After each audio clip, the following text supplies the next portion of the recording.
సంబంధం అన్నది గౌరవ న్యాయస్థానం. నేను మీరు కూడా కాదు, నేనేదో మాట్లాడవచ్చు బయట, మీరేదో చెప్పొచ్చు, కానీ నేను మీరు కన్నా అత్యున్నత న్యాయస్థానం మన స్టేట్ పరిధిలో ఉన్న హైకోర్టు న్యాయమూర్తి గారు ఆ విధంగా ఓటమికించారు. ఆయన విషయంలో రేపు మంగళవారం నాడు ఎవిడెన్సెస్ ప్రొడ్యూస్ చేస్తాం. అప్పుడు అల్లు అర్జున్ ఎలా అరెస్ట్ చేశారు? అల్లు అర్జున్ ఎలా అరెస్ట్ చేశారు? మీరు మాట్లాడినప్పుడు నేను మాట్లాడలే. అల్లు అర్జున్ విషయం ఆయన కూడా ప్రయాణికుడే కదా. అదే ప్రయాణికుడేం కాదు. అల్లు అర్జున్ విషయంలో పోలీసులు కేటగారికల్ గా చెప్పారు నువ్వు రావద్దని. ఇక్కడికి వచ్చిన తర్వాత చిన్న మాట చెప్తున్నా, వర్మ గారు చిన్న అవకాశం ఇవ్వండి. సరే ఇలా అయితే నేను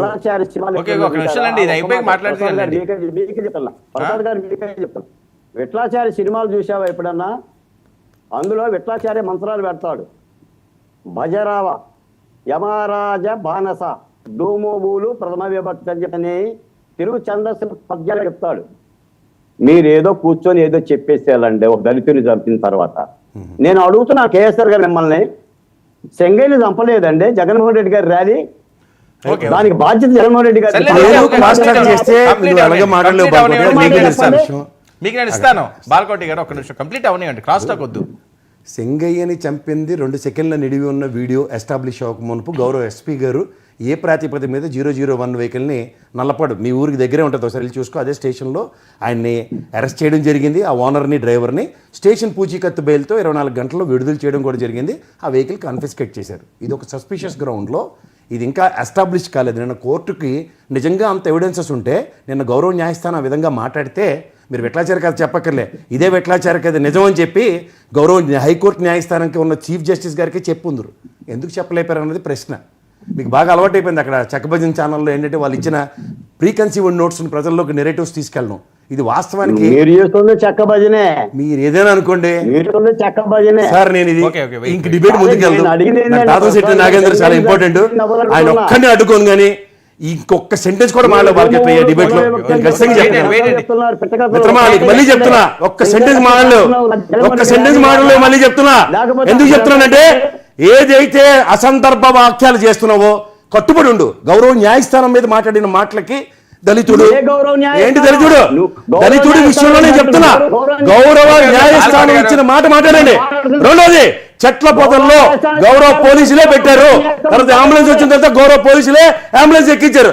ఏది చూడరు, గుడ్డి చెల్లబండి రావడం, అడ్డగోలుగా వాదించడం, అక్కడ మీరు చెప్పిన ప్రవక్తులని వినడం అలవాటు అయితే ఇక్కడ క్రాస్ టాక్ చేస్తే తట్టుకోలేగా. వాస్తవాలు మాట్లాడిన ప్రజలకి ప్రభుత్వం పెట్టింది. ఏంది ప్రభుత్వం పెట్టింది? నిన్న దానికే కొమ్మినేని గారి కేసులో ఏం చెప్పిందో తెలుసా? మీరు నెరేషన్స్ ఎవరో తీసుకుని ఏది పడితే అది కేసులు సెక్షన్లు పెడితే అన్నప్పుడు ఇదే గౌరవ డిఎస్పీ గారికి, ఇదే గౌరవ ఎస్పీ గారికి మెమోలు జారీ చేశారు మేజిస్ట్రేట్ గారు. ఏం తెలుసుకుని మాట్లాడండి? ఏమీ తెలుసుకోకుండా గుడ్డ చెల్ల పడినట్టు ఏదైనా మాట్లాడి వచ్చి ఏమన్నా దళితుడు కార్డు తీస్తారు. మీరు, నేను అంబేద్కర్ వాదినే, నా ఇంట్లో దేవుడితో సమానమైన మీరు దళితుడు కార్డు తీస్తే నేను అంతకన్నా గట్టి మాడతా. సింగయ్య, ఒక నిమిషం ఉండండి. సింగయ్య వైఎస్ఆర్సీపీ కార్యకర్త, ఆయన చనిపోయిన తర్వాత వాళ్ళ పార్టీ 10 లక్షల రూపాయలు ఎక్స్గ్రేషియా ఇచ్చింది. ఆ రోజు గౌరవ ఏఎస్ఐ గారు ఆయన్ని అంబులెన్స్ లో తరలిస్తామన్న ఉదంతం తెలుసుకోండి ఫస్ట్. మీరు సింగయ్య గారు 2 నిమిషాలు 2 సెకండ్లు వీడియో పట్టుకుని వచ్చి అదేదో వాస్తవం అంటే కోర్టులో ప్రొడ్యూస్ చేసిందో మారదాం. ప్రజెంట్ నాకు సస్పిషియస్ గ్రౌండ్ లో గౌరవ పోలీస్ డిపార్ట్మెంట్ ఆయన్ని కాన్ఫిస్కేట్ చేయడానికో లేదా అరెస్ట్ చేయడానికో 104 సబ్సెక్షన్ 1 పెట్టి 10 years ఇంప్రిజన్మెంట్ అంటే ప్రాక్టికల్లీ పాసిబుల్ ఆర్ నాట్ అనేది మాట్లాడుతుంది. ఏదేదో మాట్లాడుకుంటూ ఏదేదో కాలక్షేపాలు చేసుకుంటే చేయండి. సంవత్సరం పాటు కాలక్షేపం చేశారు. ఏంటి సార్ రాపా నరికేస్తామని జగన్మోహన్ రెడ్డి అన్నాడా?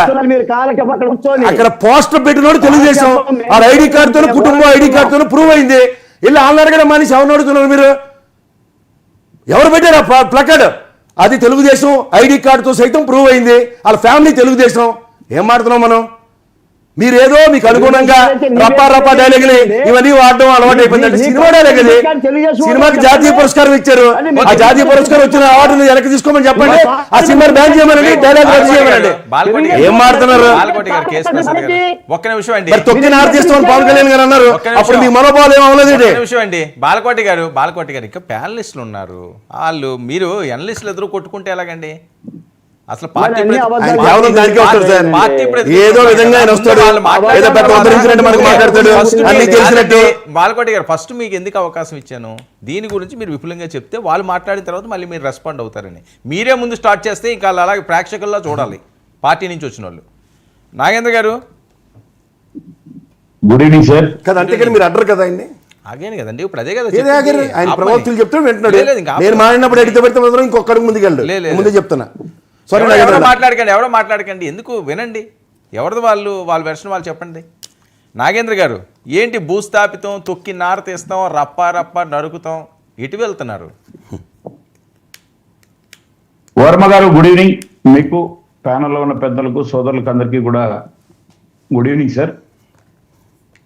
భూస్థాపితం అన్నది సార్ ఇప్పుడు రాజకీయ కోణంలో ఆలోచిస్తే తెలుగుదేశం, జనసేన, వైసీపీ ప్రభుత్వాలు వాళ్ళ పార్టీలను అభిమానించే నాయకులు ఎవరు వాళ్ళ పార్టీని కాదని వచ్చి వేరే పార్టీకి ఓటేస్తే ఏముండదు. పోనీ వాళ్ళు భూస్థాపితం చేసుకోవాలంటే వాళ్ళల్లో ఉన్న ఏదో చిన్నపాటి వ్యతిరేకతలు. కానీ దీన్ని ఏ పార్టీనైనా ఒక మాటతో నేను ప్రసాద్ సార్తో కూడా ఏకీపిస్తున్నా, భూస్థాపితం చేయాల్సింది ఏంటంటే ప్రజలు రావాలి.